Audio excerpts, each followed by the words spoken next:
किंवा जो शब्द मराठी बोलतात ते करून दाखवतात आणि क्षत्रिय धर्म हा मराठ्यांचा धर्म आहे आणि कुठल्याही पद्धतीत मराठा एकदा एकवटल्यानंतर इतिहासच घडतो।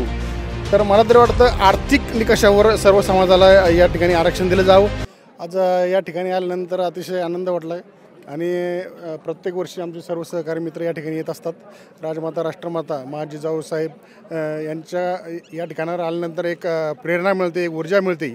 त्यामुळे एक वर्षभर जी ऊर्जा मिळते त्यातून आम्ही चांगल्या प्रकारचं काम आपला ठीक तसे समाजाचं काम देखील आपल्या हातून घडवू, समाजसेवा घडवू या आशेने या ठिकाणी येत असतो व येथून प्रेरणा घेऊन त्या पद्धतीने कामकाज करत असतो। आता आपण दुसरीकडे पाहिलं तर राज्यामध्ये मराठा आरक्षणाचा सुद्धा मुद्दा आहे।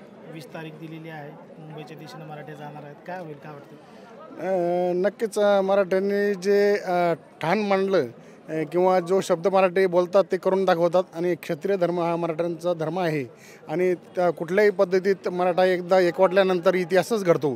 त्यामुळे हे आरक्षण नक्कीच मिळणार आहे आणि या अगोदरसुद्धा म्हणजे 80% प्रमाणात सर्व मराठी हे कुणबीमध्ये आहेतच।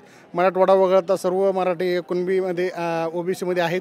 तर जे काही राहिलेले बाकीचे मराठा बांधव आहेत त्यांनासुद्धा न्याय मिळावा या दृष्टीनं सर्व मराठी एकवटलेले आहे।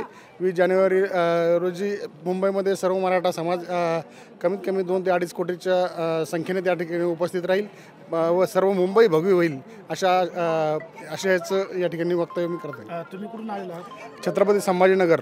अच्छा, आता आपण जर काही भागात पाहिलं जसं इकडे विदर्भामधले काही मराठे अगोदरच कुणबीमध्ये आहेत पण आपल्या मराठवाड्यामधले नाही आहेत आणि आपल्या इकडेच नोंदी सापडत नाहीत मराठवाड्यामध्ये, याच्यावर तुम्हाला काय वाटतं? निजामकालीन नोंदी मराठवाड्यातसुद्धा आहेत परंतु त्या काळात म्हणजे मराठा समाजाला बरेचसे जे सदन मराठा समाज होता त्यामुळे त्या काळी त्यांनी ते घेतलं नाही। परंतु आता जो शैक्षणिक दृष्ट्या जे मराठा विद्यार्थी मागं पडत आहेत त्यामुळे जो गुणवत्ताधारक विद्यार्थी असतानासुद्धा पैसे खर्चूनसुद्धा तो शिक्षण घेऊनसुद्धा तो त्याची नोकरीमध्ये निवड होत नाही। त्यामुळे पालक देखील हताश होतात, विद्यार्थीसुद्धा त्यामुळे ताणतणावामध्ये असतो। तर जो गुणवत्तेने पुढे येईल त्या अशा तो कुठल्याही समाजाचा असो, मात्र ज्याला गरज आहे त्या सर्वांना म्हणजे शैक्षणिकदृष्ट्या असो किंवा नोकरीत असेल तर मला तरी वाटतं आर्थिक निकषावर सर्व समाजाला या ठिकाणी आरक्षण दिलं जावं, जे की जातीनिहाय आरक्षण रद्द करून आर्थिक निकषावर आरक्षण दिलं जावं असे माझं वैयक्तिक मत आहे। नाव हनुमान अर्जुन सपकाळ, मी राहणार संकनपुरी, तालुका परतूर, जिल्हा जालना। आम्ही दरवर्षीप्रमाणे 12 जानेवारीला यावर्षी आलो आहेत। तरी आम्ही प्रत्येक वर्षी येऊन हे पूर्ण आम्हाला 11 वर्ष पूर्ण होतात की आम्ही इथे येतो आणि याही वर्षी आलो आहेत।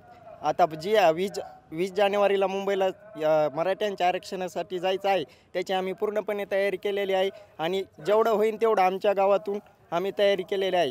तरी आमच्या गावातील जास्तीत जास्त सहभाग राहील ही आम्ही दक्षता घेणार आहोत।